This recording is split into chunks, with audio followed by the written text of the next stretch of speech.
ये क्या है? एक लड़की की फीस माफ करवानी है। ये तो कायदे की बाहर की बात है। ऐसे कई केस हमने नहीं माने। इसके लिए सेक्रेटरी साहब का फोन आया था। अच्छा, फिर भी इसे अब रहने दीजिए। जी, उनका 2 बार फोन आया था। आप मुझ पर छोड़ दीजिए, मैं खुद संभाल लूंगी।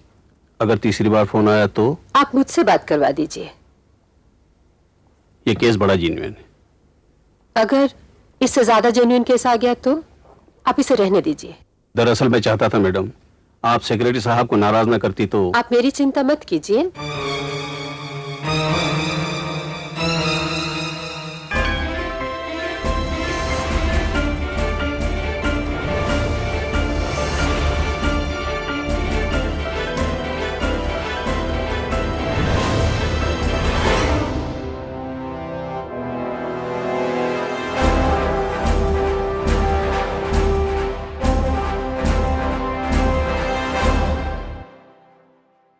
आजकल ये विशाल और माँ दोनों दादी पोता आपस में क्या खिचड़ी पकाते रहते हैं?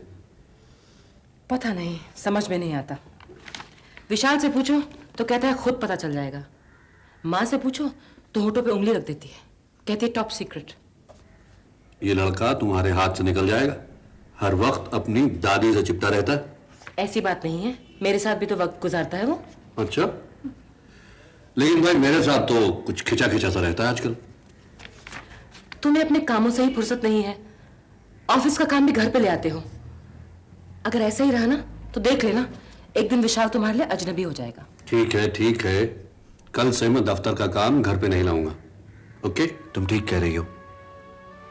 पिछले कितने ही सालों में मैंने तुम्हारे साथ, विशाल के साथ और यहां तक कि मां के साथ भी बहुत ज्यादती की है।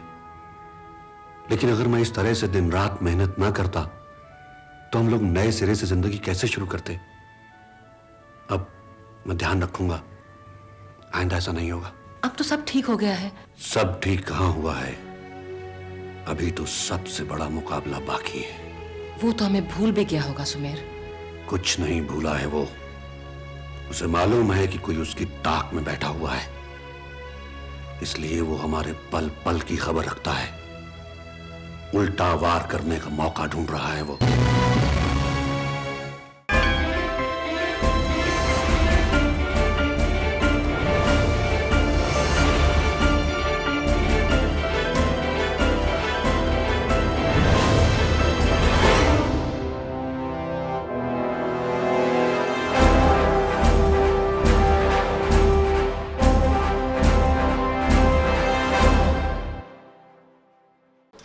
तुम क्या समझते हो कि हम जानते नहीं कि तुम दूध में कितना पानी मिलाते हो? कौन कम बखत दूध में पानी मिलावत है सरकार? देखो पांडे, हम बहुत गुस्से वाले हैं।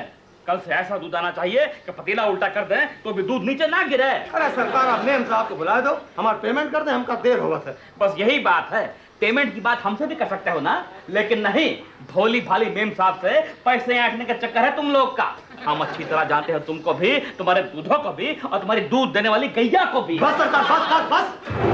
गैया हमार मैया है और खबरदार हमने मैया के दूध को ललकारा।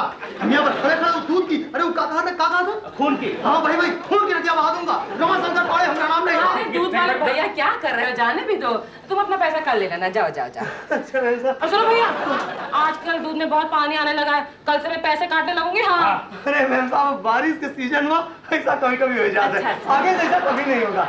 जयराम, बदतमीज कहीं का कि हमने यही बात की, चिल्ला रहा था, गुर्रा रहा था, अखियां दिखा रहा था। कल भी आएगा ना, कल मिलेंगे तेरे से। कल आना, सुबह तक बताएंगे हम। समझते क्या हमने आपको? हाँ, क्यों नाराज होते हैं?